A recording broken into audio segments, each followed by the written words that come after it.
guests, deans, directors, faculty members, students, ladies and gentlemen. A warm welcome to this momentous occasion.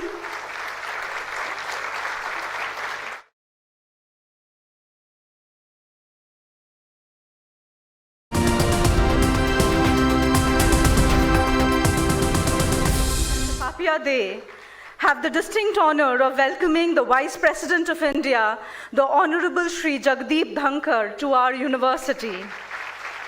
We are honored to have several distinguished dignitaries joining the Honorable Vice President on the dais today. The Honorable Governor of Maharashtra, Shri Ramesh Bais, Dr. Shrimati Sudesh Dhankar, Rajya Sabha Member of Parliament, Honorable Shri Praful Patel, our Honorable Chancellor, Shri Amrish Bhai Patel, our very own Vice Chancellor, Dr. Ramesh Bhatt, and our Pro-Vice Chancellor, Dr. Sharad Maiskar. I request you all to remain standing as we begin the proceedings with the national anthem.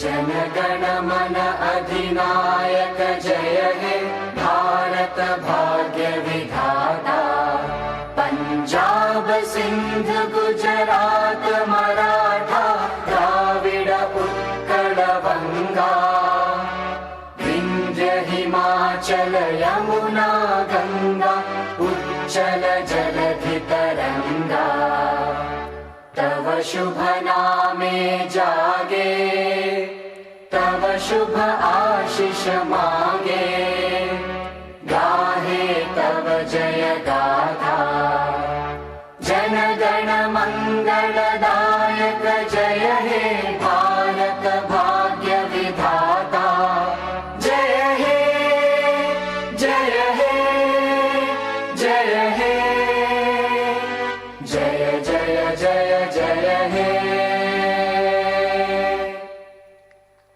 Ladies and gentlemen, I request you all to remain standing. It is the wisdom of light that dispels the ignorance of darkness. To begin this event on an auspicious note, let us invoke the blessings of Goddess Saraswati as we light the inaugural lamp. May I call upon our chief guest and all the dignitaries on the dais to come to the forward and light the ceremonial lamp. May I also request the faculty and students of our School of Performing Arts to invoke the goddess with their mellifluous performance.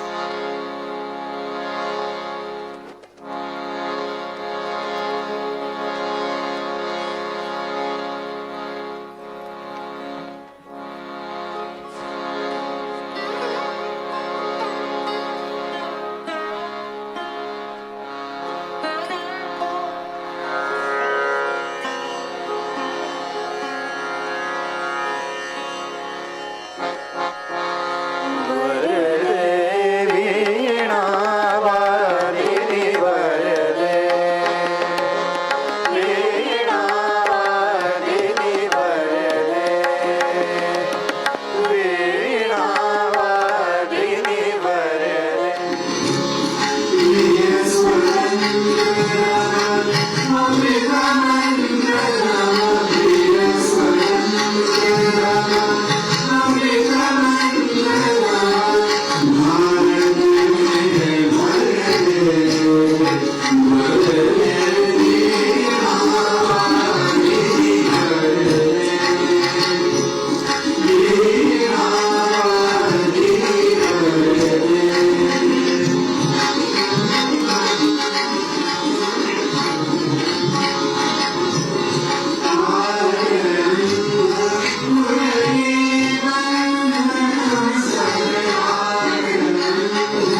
now request our Honorable Chancellor of SVKM St. Emmanuel's University, Shri Amrish Bhai Patel, to felicitate our chief guest, the Honorable Vice President of India, Shri Jagdeep Dhankar.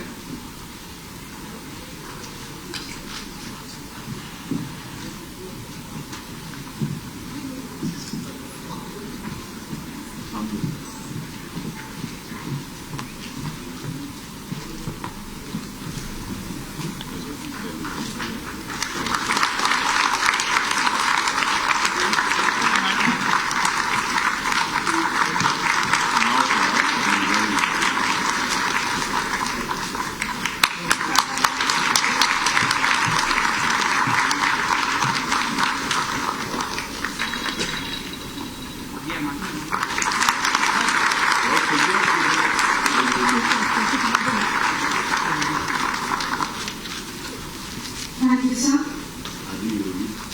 I would now like to request Professor Seema Mahajan, Director Praveen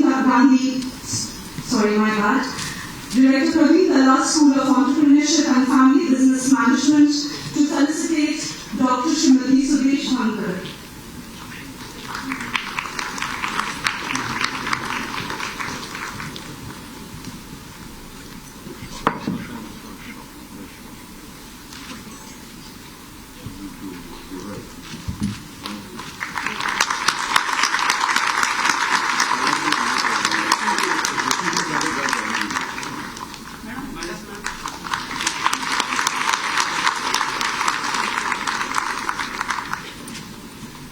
Thank you.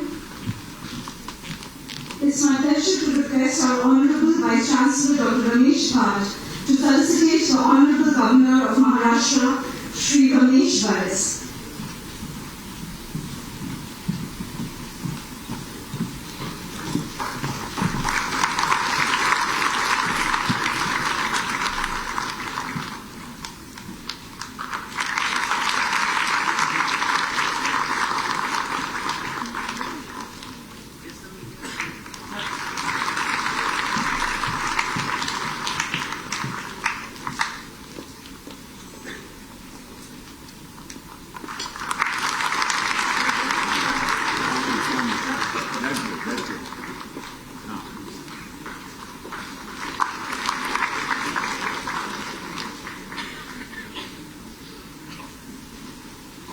Thank you, sir.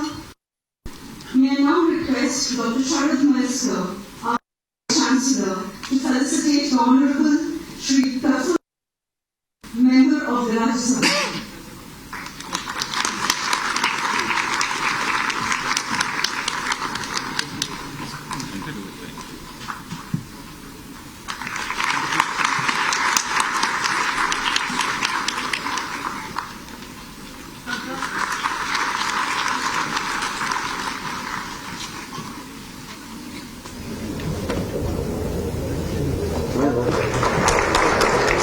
Don't you wonder whether it is coming to us or not?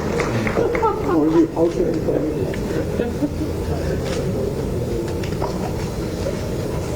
Thank you, sir. Thank you all, and thank you to our student volunteers. It gives me great pleasure to invite our Honorable Vice Chancellor Dr. Ramesh Bhatt to deliver his welcome address.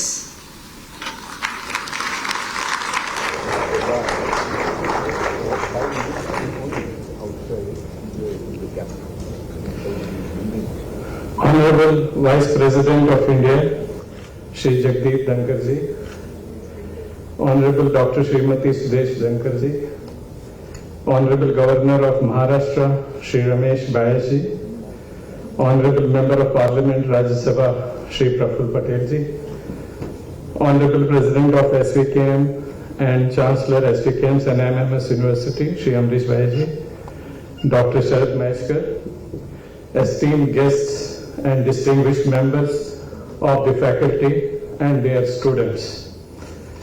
With profound respect and great honor, we extend a warm and heartfelt welcome to our Honorable Vice President of India. Welcome, sir, to the MMS campus.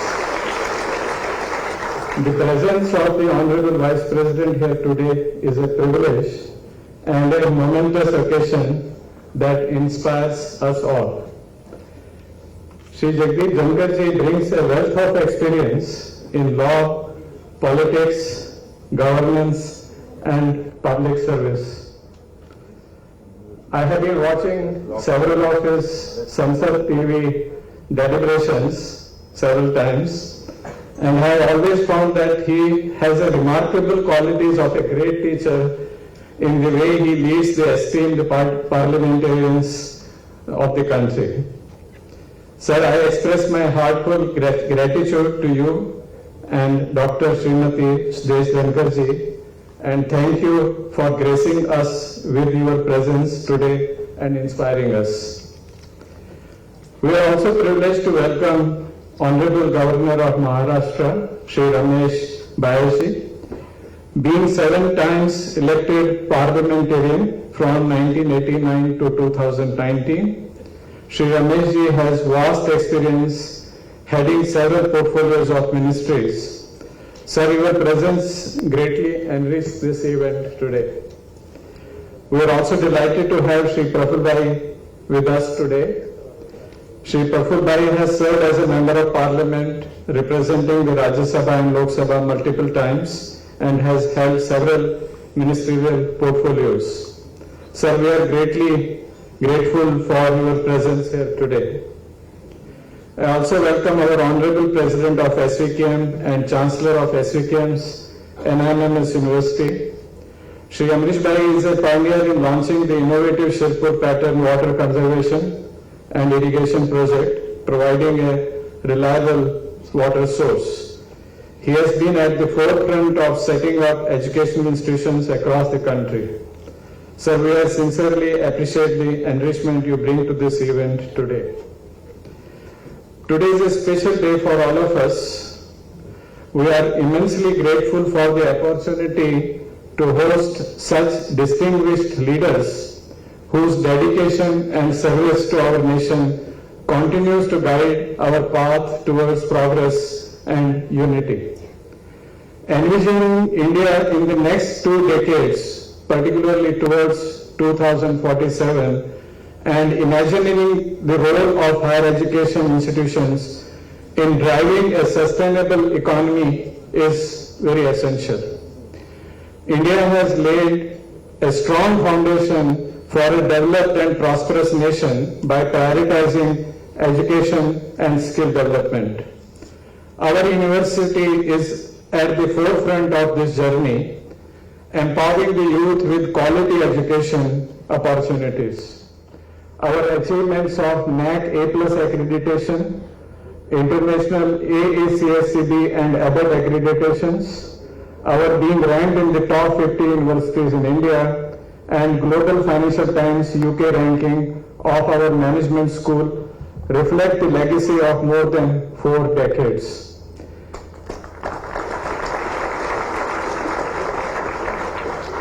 Sir, NIMS has an excellent track record of research with more than 7,500 publications and 112 patents. The university nurtures leaders, innovators, and entrepreneurs. Our alumni network spans across sectors, driving economic and social progress.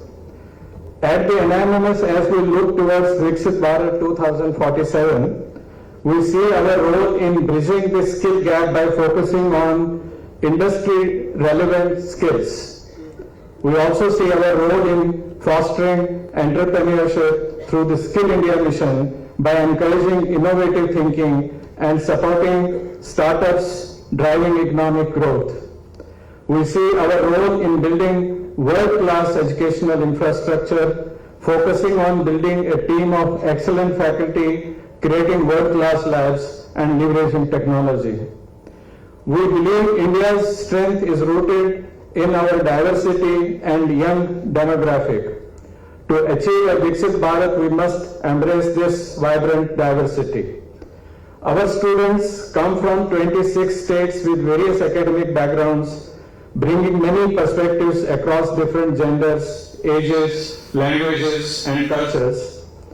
At NIMS, we cultivate these diverse viewpoints to develop critical thinkers capable of integrating different ideas and fostering innovation in thought and action.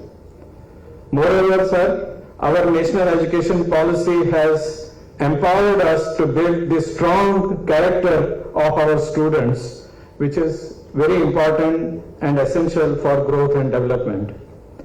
Marching towards 100 years of independence, we aim to do our best to sustain and further strengthen the 40 years of legacy of NMMS University. Our university will wholeheartedly work towards a sustainable and prosperous Viksit Bharat. Together we will participate in India's growth story. We pledge to contribute to it in significant ways. Sir, I again express my heartfelt gratitude to our esteemed guests for gracing us with their presence today and inspiring us. Jai Hind and Jai Viksit Bharat.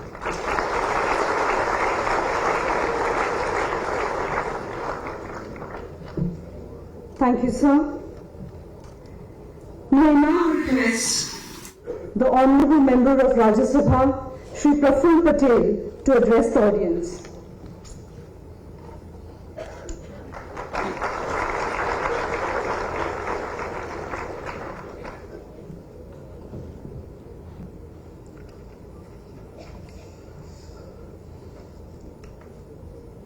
The chief guest of today's function, the Honorable Vice President of India, and a very distinguished legal luminary of our country, and also the Chairman of the Rajya Sabha, Honorable Jagdeep Dhankar ji.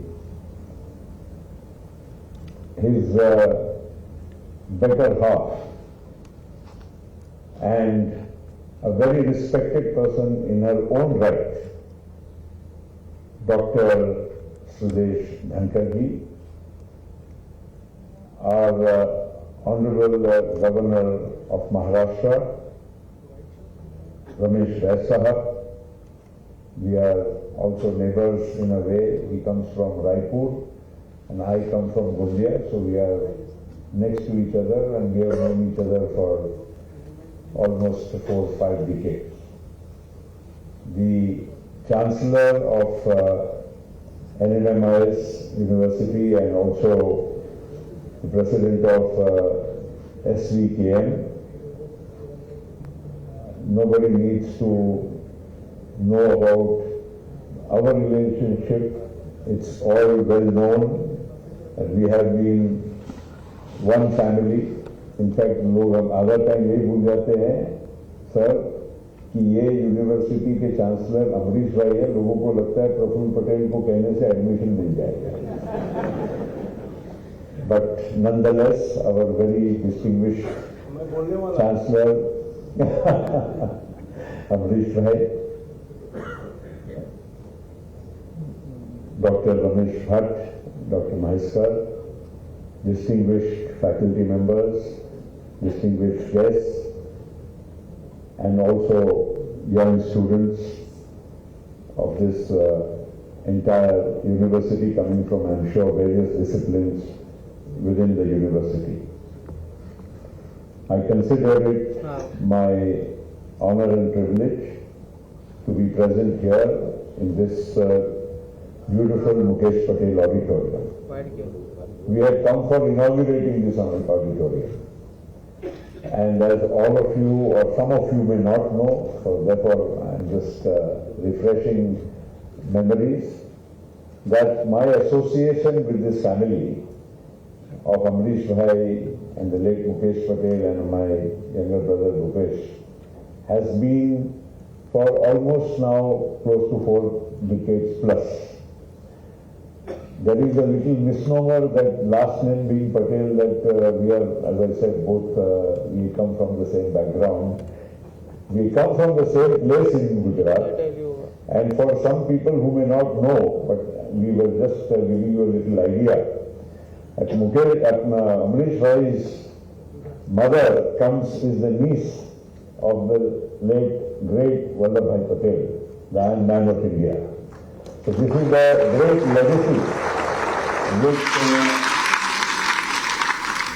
is there bestowed on this family, And I'm sure Amrish Bhai and the entire family, through their philanthropic, charitable, social, cultural and emotional connect with Mumbai and Maharashtra have done a lot of work.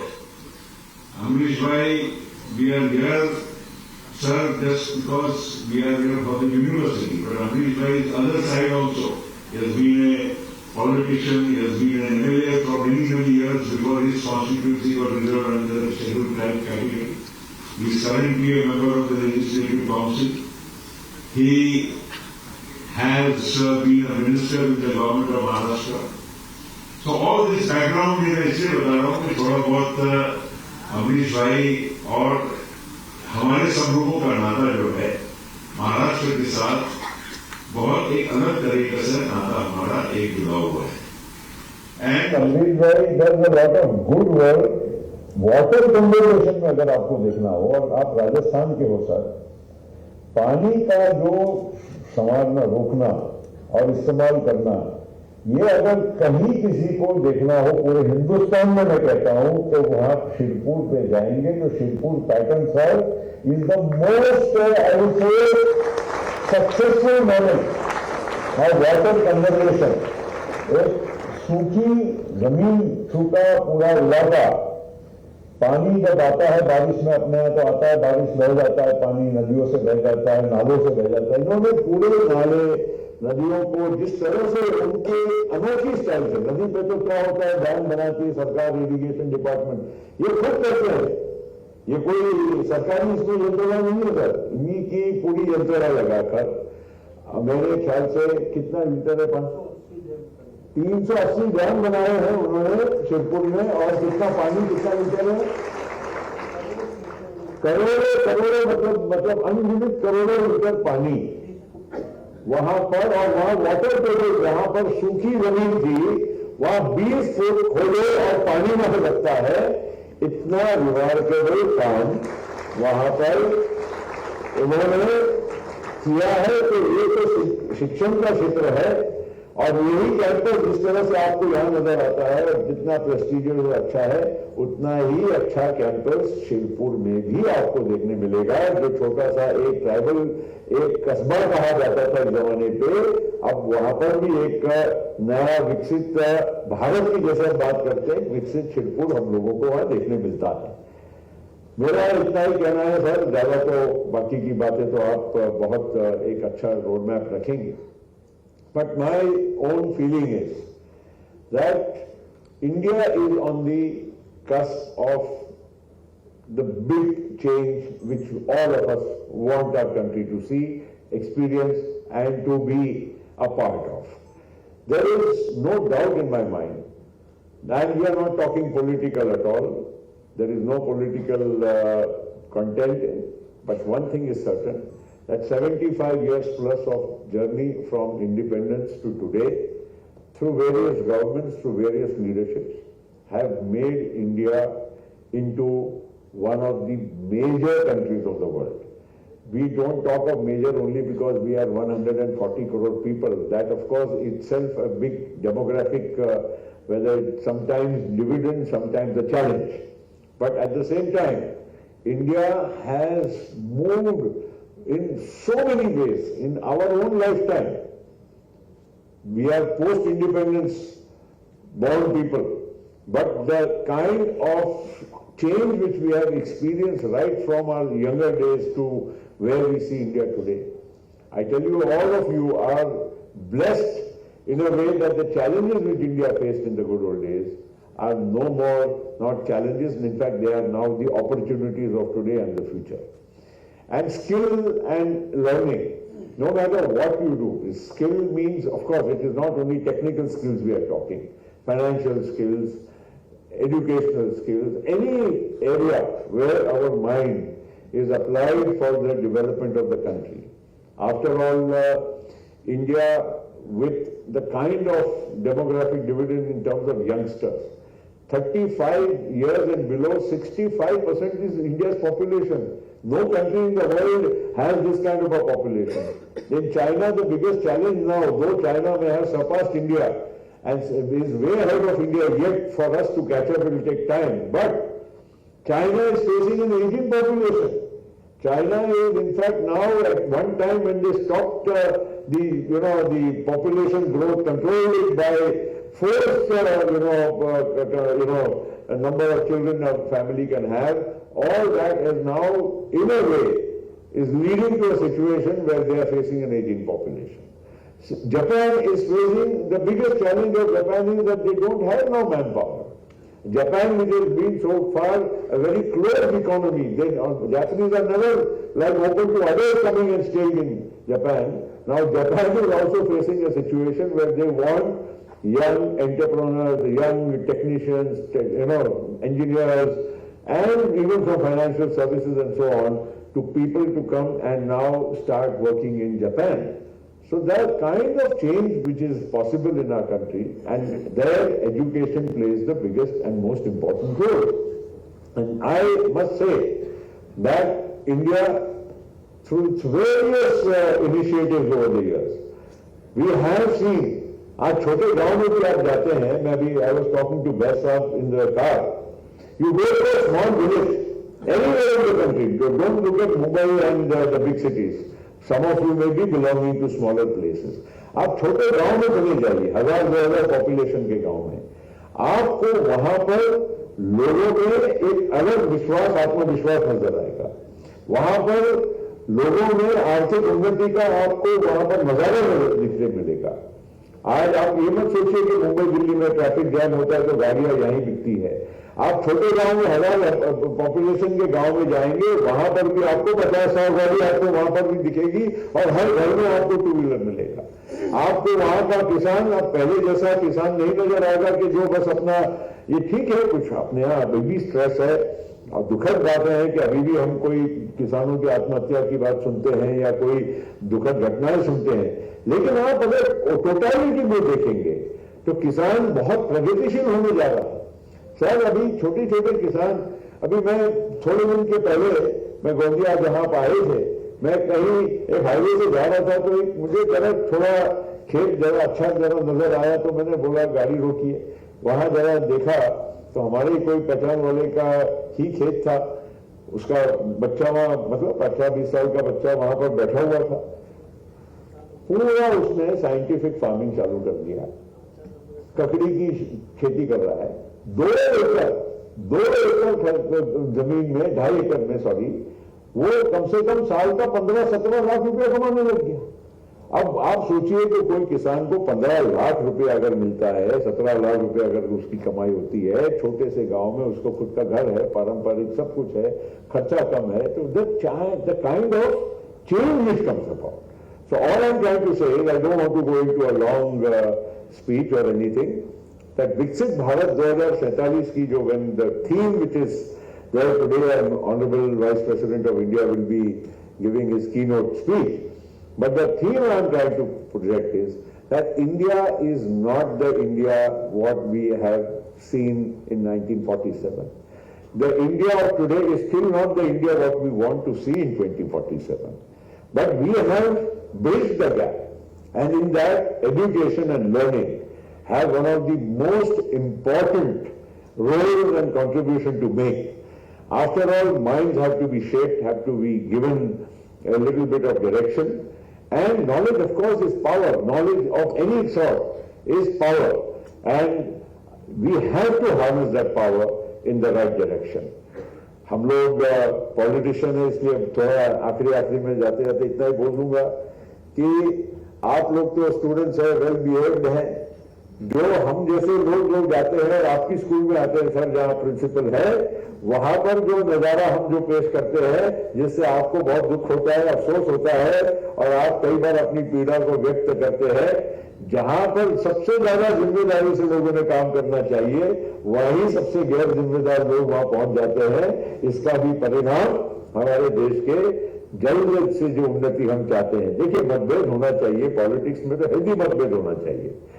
अभी अमरीश भाई और हम सब अभी नए अभी recruits हैं sir इस साइड में, हम लोग पहले दूसरी साइड में थे, अभी हम नए रिक्रूट हैं। अमरीश भाई ने भी व्हाइट शर्ट से थोड़ा कलर बदल दिया है और हम भी थोड़ा इधर आ गए हैं। अब ठीक है, चलो वो तो वक्त की बात है, मगर हमारा भी उद्देश्य एक ही है कि विकसित भारत की ओर जाए। आपका वहां पर हाउस में संचालन करना, लोगों ने अच्छी बात करना चाहिए, कंट्रीब्यूट करना चाहिए देश के विकास, देश की समस्याओं पे गंभीर तरह से, और खास करके जो कानून बनते हैं, क्योंकि साहब खुद विशेषज्ञ है कानून के, and one of the finest law colleges sir in Mumbai belongs to this university also. So NMMIS is a multifaceted university with various disciplines, and law being he's a very senior advocate of our country. He's been senior counsel in the Supreme Court and High Courts, and he has been practicing for so many years. So all I would like to say is that we need everybody to contribute, including the lawmakers in Parliament, all of us who sit there under the esteemed guidance. Sometimes his guidance we don't heed, but that is to the detriment of the country. We need to all work together unitedly, spiritedly, and there is nothing which can stop India. We are already on the cusp of becoming the third largest economy in the world. अभी आदमी ऐसा कोई जमाना था sir, अभी यहाँ मुंबई में आप आए हैं, मुंबई बोल दिया गलत है, मुंबई में आप आए हैं, या हर आदमी को अभी शेयर मार्केट ही समझता है। हाँ, सबको लगता है काम धंधा छोड़ दो, शेयर में लगा दो, कहाँ पैसा फालतू हम ये सब काम धंधा करेंगे, पर ये भी गलत है, क्योंकि सब अगर शेयर बाजार में जाएंगे तो काम कौन करेगा? उसका वेल्थ क्रिएशन करने के लिए भी you need to have real wealth on the ground. But nonetheless, we are in good times, on the cusp of change, and I would like at least the young minds here, young students here, under the guidance of NMMIS, to really contribute to the future of the nation. Thank you very much.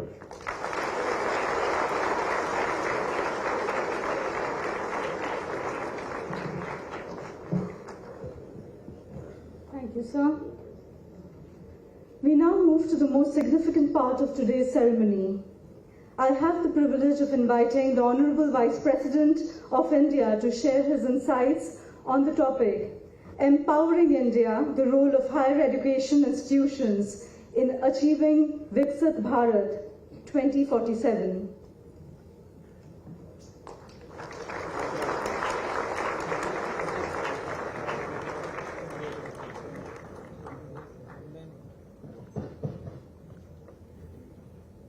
Namaskar. My greetings to all of you. On the dais, we have Honorable Governor, who has been member of Lok Sabha 7 terms. We have Amrish Bhai Rasiklal Patel, 6 terms. MLA and MLC. And Mr. Praful Patel in double digit. 4 times Lok Sabha, 6 times Rajya Sabha, and still counting.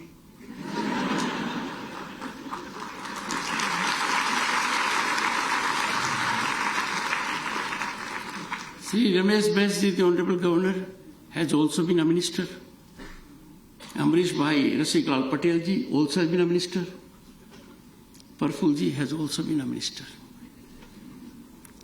In this daunting atmosphere, I have been member of Lok Sabha only once.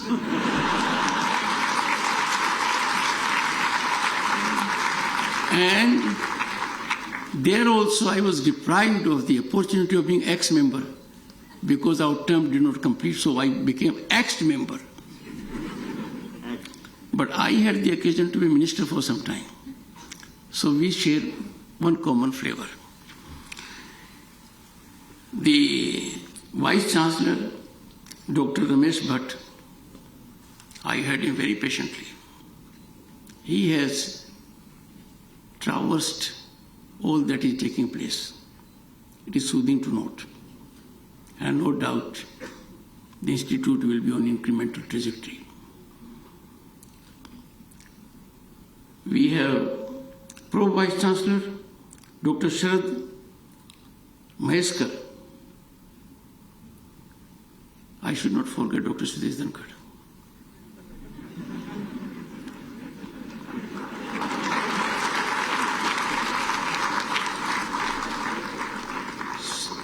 She shares one thing in common with Amrish Bhaiji. She has done her PhD in water management. And there are a number of occasions every day when I am cautioned I cannot leave a drop of water in the glass. Well, that compromises my human rights in some measure, but then that is for interest of larger humanity. Distinguished members of the faculty, members of the staff, and dear students. Which means I should be erect. Well, Amrish Bhaiji does not need any test for his spine. He comes from a very distinguished lineage. Sardar Patel ji stands in this country as the tallest leader with a great spine and made India what it is. For the benefit of young boys and girls, let me tell you, Sardar Patel ji was entrusted with the task of putting various states into Bharat, India. He did it remarkably well, efficiently, but one state was kept out of his purview, state of Jammu and Kashmir. That became a problem. Which means Dr. Sardar Patel ji provides solution. Quick solution, lasting solution. Difficult situations, he tackled seamlessly. Another instance, Dr. Ambedkar was chairman of the drafting committee. Father of our Indian Constitution, did remarkably good job. He drafted all the articles of the Constitution except Article 370. So these two very distinguished people, if Dr. Ambedkar had drafted Article 370, or Sardar Patel ji had been given also the job of integration of state of Jammu and Kashmir, things would have been very different. Let me take you to historical perspective, then I'll come to the subject. In 1963, in Parliament, the then Prime Minister, the first Prime Minister of the country, a question came up, how long Article 370 will last? Because it is the only article in the Indian Constitution which is labeled as temporary. Many for reasons believed it is permanent. Now, no longer in our Constitution, thankfully, thanks to parliamentarians like him. I salute all the parliamentarians who in one voice took note of it. But Pandit ji then said, "Ghiste, ghiste, ghis jayega." I'm quoting him about Article 370. We have seen it. Article 370 ने हमको बहुत घिसाया, घिसाते ही गए, till we had a dispensation that dispensed with Article 370. I am deeply honored to be amongst you all, and the subject is of contemporaneous relevance. It is pivotal to the future of our great nation, empowering India. The role of higher education in Viksit Bharat by 2047. I must express my deep sense of gratitude to Praful Patel ji that he made me fully aware of the well-recognized stature of this institute. And that was not recently, but about 6 months back. I therefore made it a point that on my next visit to Mumbai, I will try to avail an opportunity and a sense of gratitude to the Chancellor and the Vice Chancellor for affording me this great opportunity This institute has been nurturing leaders of tomorrow, as was indicated by the Vice Chancellor. The alumni, they are spread over entire globe. Setting benchmarks in management studies, this institute, I have no doubt, is a crucible of change. It catalyzes big change, and a big change that goes to the benefit of empowering our Bharat, home to 1/6 of humanity. Your commitment to academic rigor and innovation is commendable. It was indicated by the Vice Chancellor. And I am thrilled, therefore, to be amongst you all.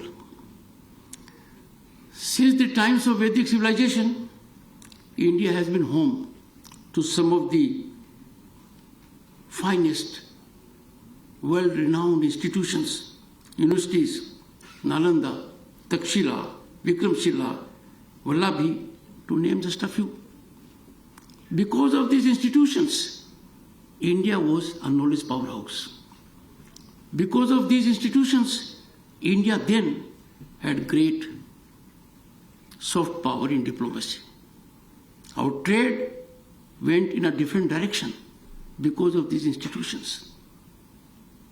And therefore, higher education bears critical relevance to development of a nation and empowering it. These universities, Nalanda, Takshila, were repositories of our age-old values and wisdom and provided direction for wholesome evolution of society. Where you have institutions of this caliber, the flavor of the society, the flavor of the entire ecosystem is soothing, wholesome, and full of positivity. You get to feel hope and possibility. These resource centers were linked between exalted ideals and pragmatic exigencies of life, a neat balance. Now with the introduction of new education policy, and that came after 3 decades, several 100,000 stakeholders' views were taken into consideration. And it was emphasized that it should not be degree oriented.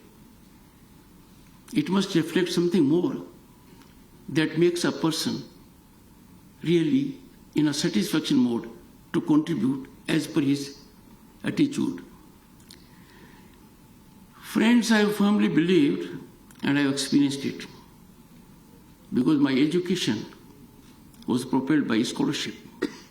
From a village, small village, I could go to Sunday school only on account of scholarship. I believe education is the most impactful transformational mechanism of securing first equality and second, containing, decimating inequities. Education does wonders, and quality education makes things geometric, not arithmetic. Power to empower emanates from education. And that power is of the nation also, apart from society and the individual.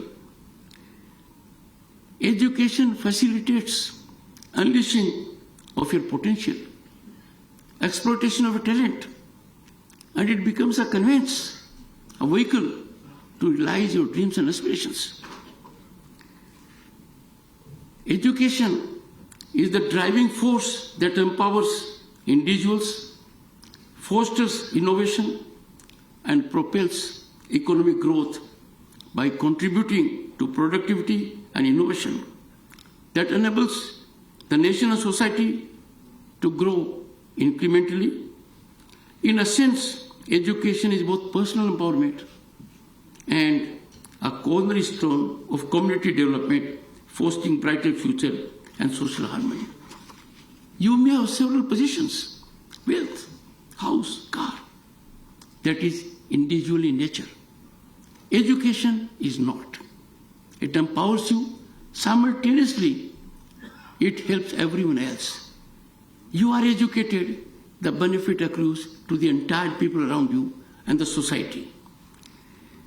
Now, if education is quality education, things are very different. Then the human resource is sharpened to face any challenges and convert challenges into opportunities for larger welfare. And higher education, according to me, is fundamental to sustain our economic upsurge, to register social progress of the kind we aspire, something to attain like utopian society.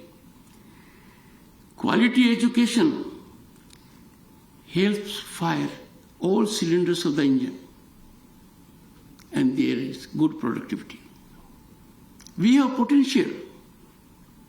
India was taken to be a sleeping giant, not any longer. We are on the move. Our rise is incremental, unstoppable, and getting accolades from global institutions. But what do our youth need? Your quality education. But you suffer certain drawbacks, and drawbacks are you are really meritorious, but you find the system promotes patronage, favoritism, nepotism, and corruption becomes a password for securing a job, an appointment, or an opportunity. When you move out with your credentials that are illustrious, you find privileged pedigree marching ahead. Being made to march ahead, and you look, this generates despondency. This runs down the nation. That system was there. Not long ago, our power corridors were infested with liaison agents, corrupt elements. They extra legally leveraged decision making. An opportunity, a job, a contract would come through a passage that was corrupt. Liaison agents were there. Another thing, promising talented boys and girls what they want equality before law. They are in deep pain that we live in a democracy when some are so privileged to be above law, not amenable to law. The strong arm of law does not reach them. So these things were holding us back. But now, in last decade or so, as a result of affirmative government policies, initiatives and innovative steps, an ecosystem is in place where our youth can have full play in their joints. They can fully expand their potential. And this is because now our power corridors are sanitized of corrupt elements. I am sure youngsters will have no occasion to see what we have seen. The institution of liaison agents, which was indispensable, is now extinct, beyond revival. Equality before law, that eluded us for long, that was bane of our system, is a ground reality. We see day in and day out people who entertain the idea they are beyond the reach of law. They are immune from legal process, are suffering the heat of law, suffering the heat of system. Then, with this ecosystem, you will be marching into the world. You will be taking a big leap. Imagine, with this quality of education, with these credentials, the reputation of an institution, and a system outside, nothing can be more soothing for you. The entire world is before you. Number of vistas of opportunities. I therefore appeal to all of you. Get out of silos. We are not fully exposed to the kind of opportunities that are available to our youth. We still are in a groove of competitive examinations. And what was conventional? Things are changing as much as energy has changed. Now the non-conventional sources of energy match the non-conventional sources of opportunities for our youth. I would urge you to look beyond what is visible, and you will find you will have opportunities in space, in every walk of life. Disruptive technologies, I'll come to that later, afford you opportunities of development of a dimension which is unbelievable. My young friends, respect for law is a respect for nationalism. Respect for law is respect for democracy, and respect for law is respect for meritocracy. And therefore, we must always believe in being on the right side of law. Let me give you a small suggestion. A shortcut is the shortest distance physically between 2 points. But on the day of reckoning, if the shortcut is not lawful, it turns out to be painful and longest distance. So never take shortcuts in life. Let me tell you, those on the dais know it. 1989, I started my political career, and around the same time, in the same Lok Sabha, the Honorable Governor was there. In 1990, Amrish Bhai started. In 1991, Mr. Praful Patel started, still counting. Still counting because he's Patel. And he must have indicated to you by his address what a difficult situation I face in the House. But that apart, now look at the scene in 1990. I was a union minister. Size of our economy was less than that of cities of Paris and London. Where are we now? In last decade, we have traveled from notch number 11 to be 5th largest global economy, and ahead of UK and France, because then we were behind Paris and London. That's a big change. During that time, our gold of Bharat, gold of that nation, which was known earlier as Sone ki Chidiya, was taken in an aircraft physically to be pledged to 2 banks in Switzerland, because our foreign exchange was around $1 billion. Now it is more than $650–60 billion.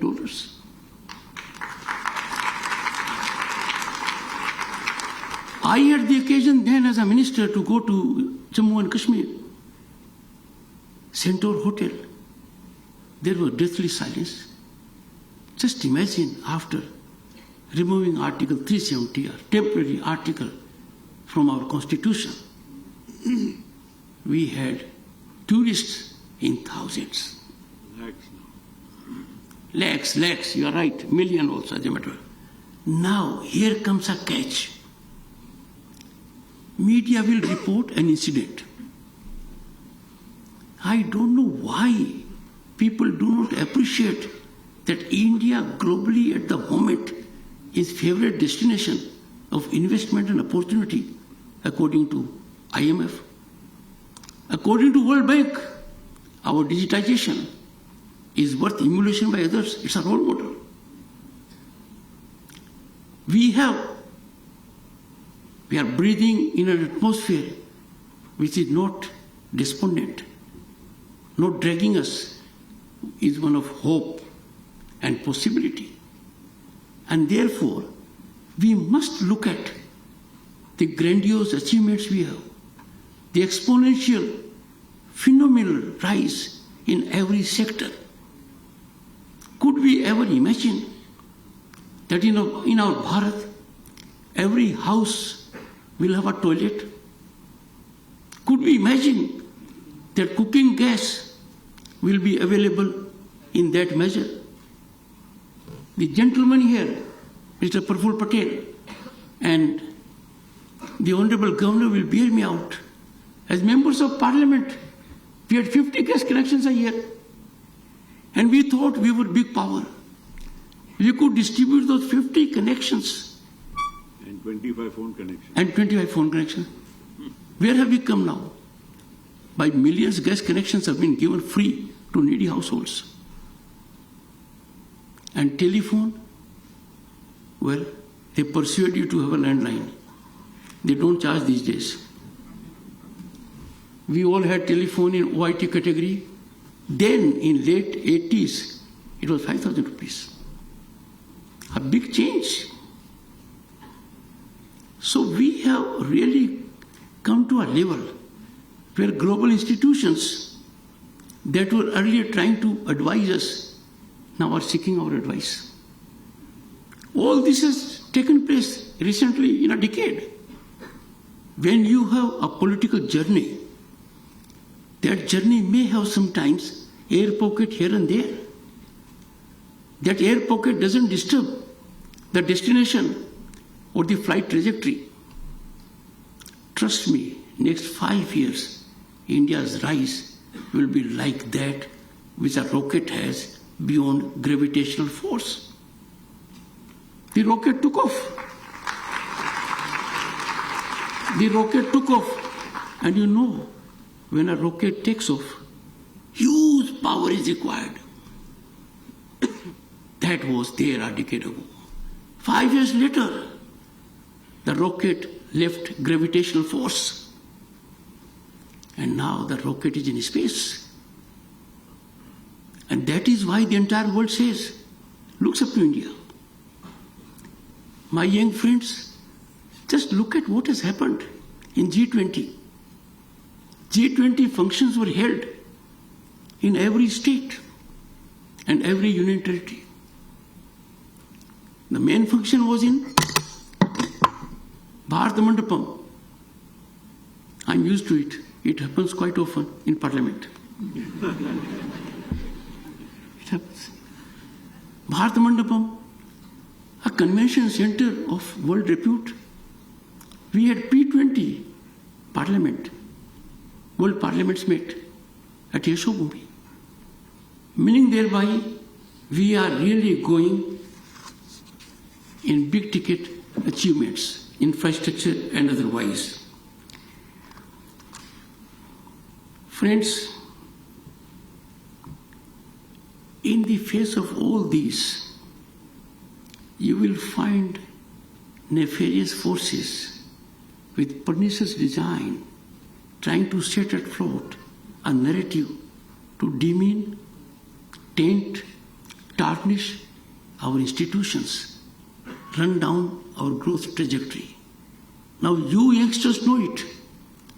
Your silence may not be appropriate because it gives wings to these false narratives. We must neutralize these narratives because the ground reality is so very different. Sometimes I'm amazed that people quote and it picks up fast. Some agency in the globe said about India hunger status. My goodness, I was governor state of West Bengal. The way we faced COVID, we helped 100 nations. There were some in the country who sounded alarming bells wrongly.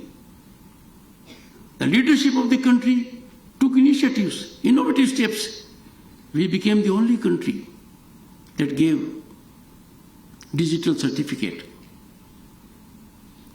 Similarly, we have to be on guard that from 1st April 2020, to be precise, 850 million people of this country are getting free food, ration and dal Imagine.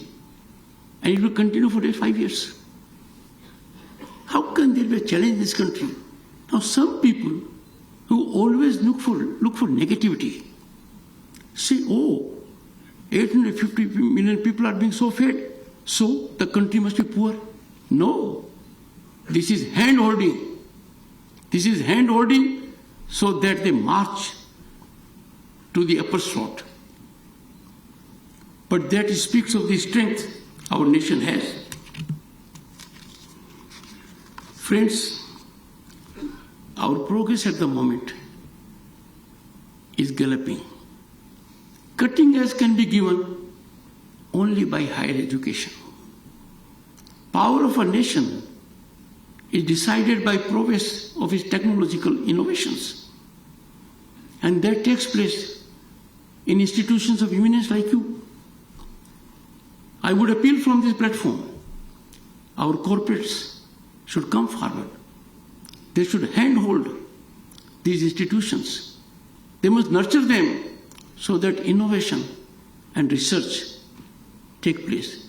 These institutions must be laboratories for innovation, research, and thereby they will become crucibles of change.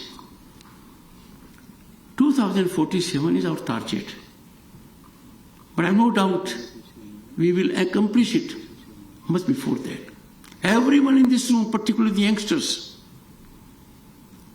you are a great part of the marathon march for 2047. You are vital stakeholders in democratic governance of the nation. By 2047, you would be in driver's seat.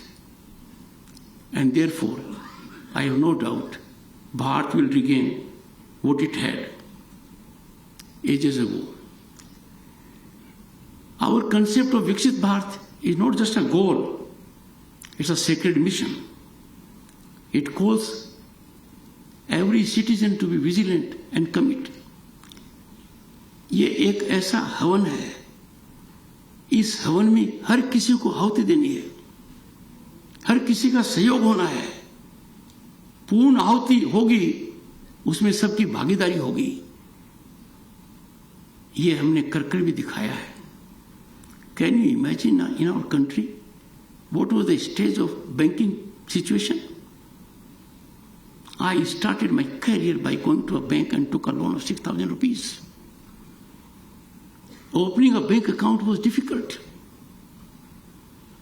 In 10 years, 500 million bank accounts. What a testament to inclusivity in society. And that is why I come from a farmer's family. More than 100 million farmers, 3 times a year, get amount in their account direct. I am not on the amount. I am not on the government capacity. I am on the capacity of the farmer. That a farmer has a bank account, the farmer can receive direct payments. And that is where our Bharat is going. That is the change people have to notice.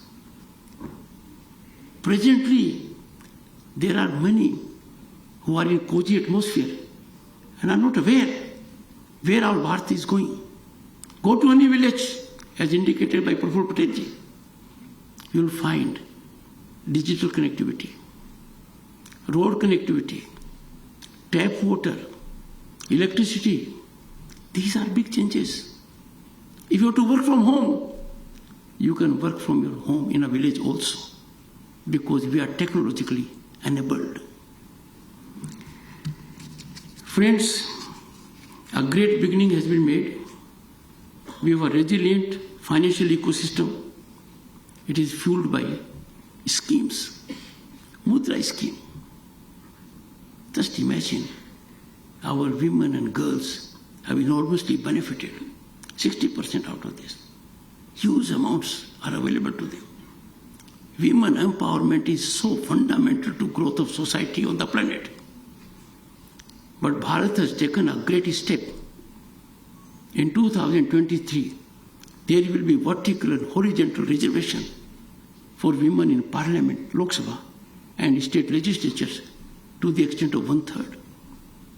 You must have witnessed Republic Day parade in 2024 on Kartavya Path.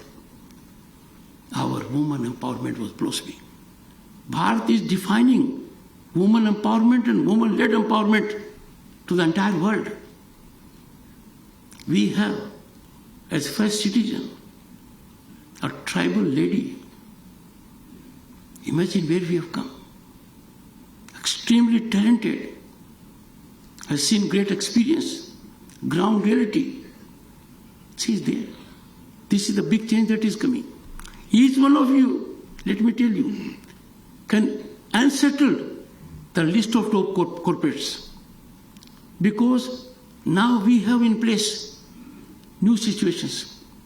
If we go for, let's say, quantum computing, you will have much better idea. Our green hydrogen mission, something very different. Even 6G, the commercial part of it will start from 2025.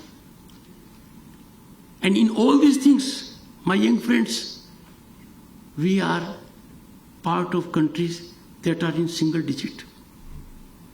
All of you will be going to corporates or having your startups, but you will be helping the nation greatly if you please take into consideration some of my suggestions.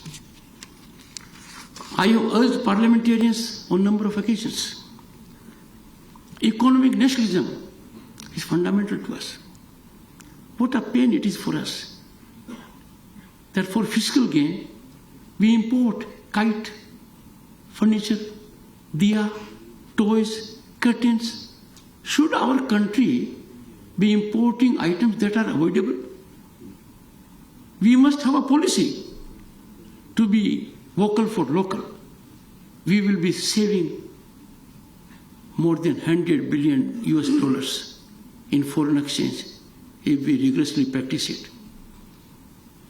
You will find at the root of it that those in business, industry, trade and commerce engage into imports only to see their profit goes up. In the process, they forget that the profit they are making is at the cost of indigenous labor, indigenous entrepreneurship, and draining out our precious foreign exchange. To the leader here, I especially appeal, please catalyze whirlwind of opinion. Why should our raw materials leave our shores without value addition? It is not a good reflection that iron ore is being so exported. We must add value to our produce. We must add value to our produce significantly if we have to empower our nation. And from that perspective, I will appeal to all of you. You can also in your life contribute, because when it comes to economic nationalism, it is twofold. One, the importer. Second, the consumer. We can be extremely alive, and I'm sure that will bring about a big change. Friends, we like it or not, disruptive technologies are with us. They have entered our home, they have entered our workplace. It is nothing short of a fourth industrial revolution. Because of these technologies, we are at the cusp of a big change, a change that will startle us. There are challenges and opportunities. Impressionable minds like you can convert these challenges into opportunities. Artificial intelligence, Internet of Things, machine learning, blockchain are not defined by lexicon words. You have to go deep into it.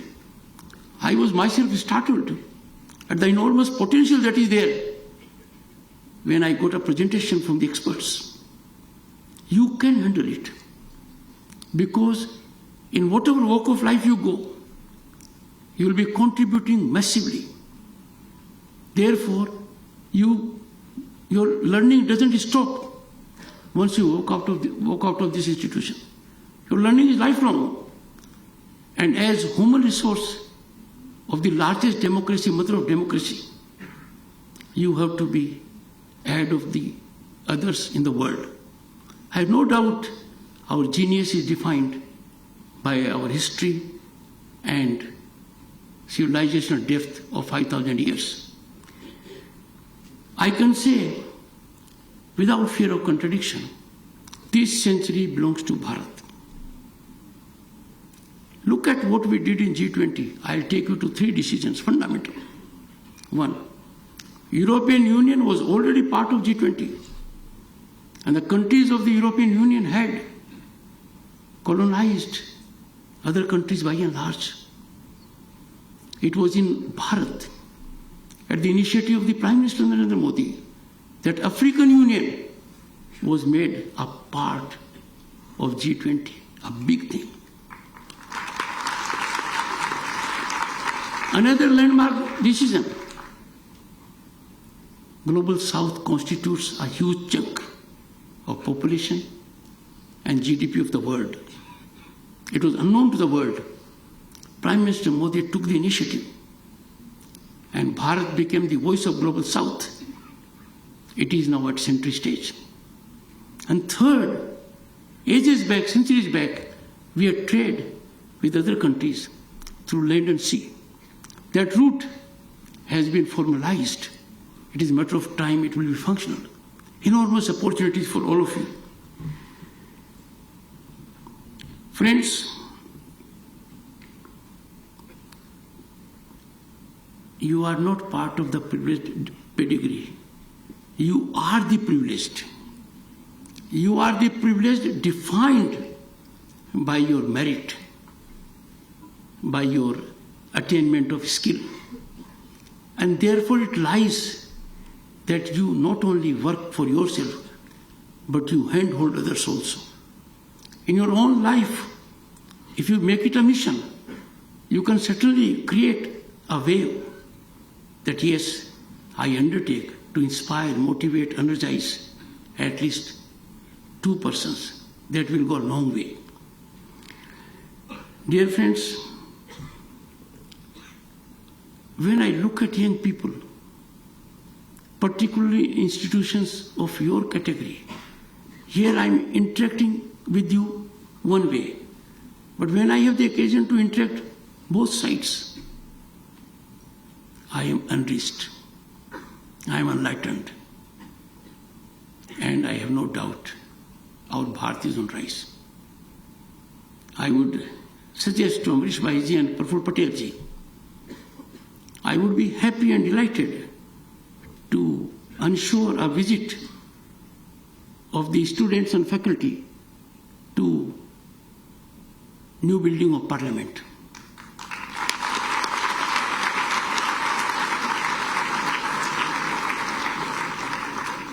I am the President of Indian Council of World Affairs. We will have an MOU with your institute in next 1 month.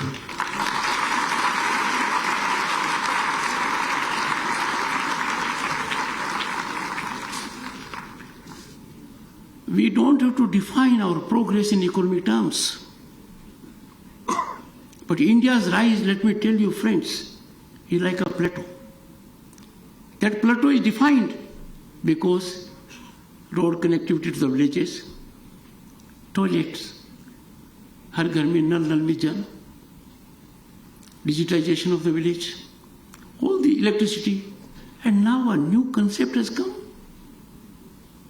You power yourself because government has come out with a scheme of solar power for every home. So I call upon industry, trade, business and commerce, their leadership, their associations, to nurture the spirit of educational institutions, innovation, research, economic nationalism. These institutions must think beyond their normal working. When it comes to alumni, I have cherished an idea, and we have people here who can fructify it.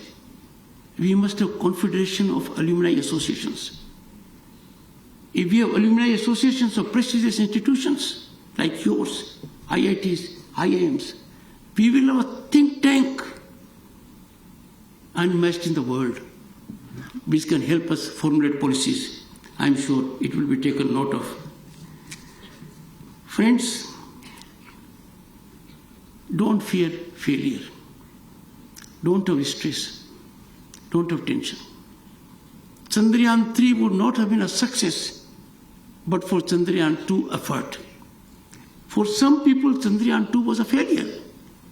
I was Governor of State of West Bengal. Chandrayaan 2 was to land around 2 a.m. Along with my wife, we went to Science City in Kolkata. 500 boys and girls were before us. It reached quite close to the lunar surface. Landing was not soft. Some thought it was failure. No, it was largely successful. Success of Chandrayaan 3 is firmed up on Chandrayaan 2. Therefore, if an idea occurs to you, don't allow your mind to be parking place for that idea. If you have a brilliant idea, it is parked in your mind, you don't act on it, you are doing a disfavor to yourself and also not favoring the society at large. So never fear failure. Friends, I think I have taken time more than I should have, but you don't have this kind of audience. It is like this. When the house is in decorum, the productivity is more.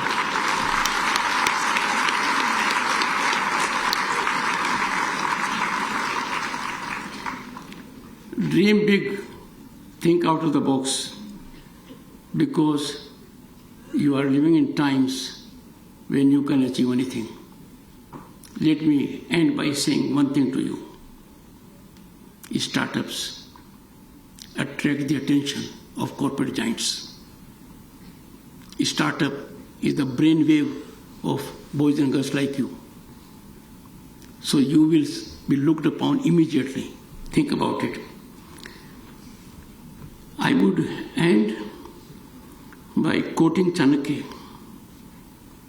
because we are speaking of education and empowerment of the nation. Chanakya said, I quote, "Education is the best friend. An educated person is respected everywhere," unquote. Couple it with what Swami Vivekananda said. Arise, I'm quoting him, arise, awake, and stop not until the goal is reached. I wish you, as part of the marathon march for Viksit Bharat, with full optimism and confidence that you will not reach it in 2047. You would draw that much before that. Thank you so much. I'm grateful.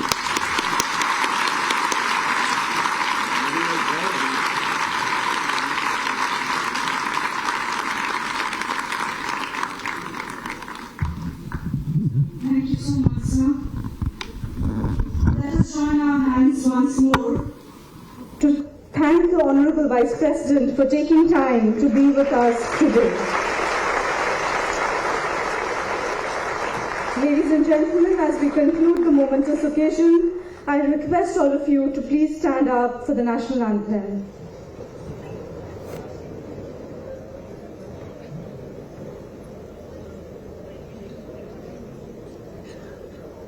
Jana Gana मन अधिनायक जय हे भारत भाग्य विधाता पंजाब सिंध गुजरात मराठा द्राविड़ उत्कल गंगा विंध्य हिमाचल यमुना गंगा उच्चल जलधि तरंगा तव शुभ नामे जागे तव शुभ आशीष मांगे गाहे तव जय गाथा जन गण मंगल दायक जय हे भारत भाग्य विधाता जय हे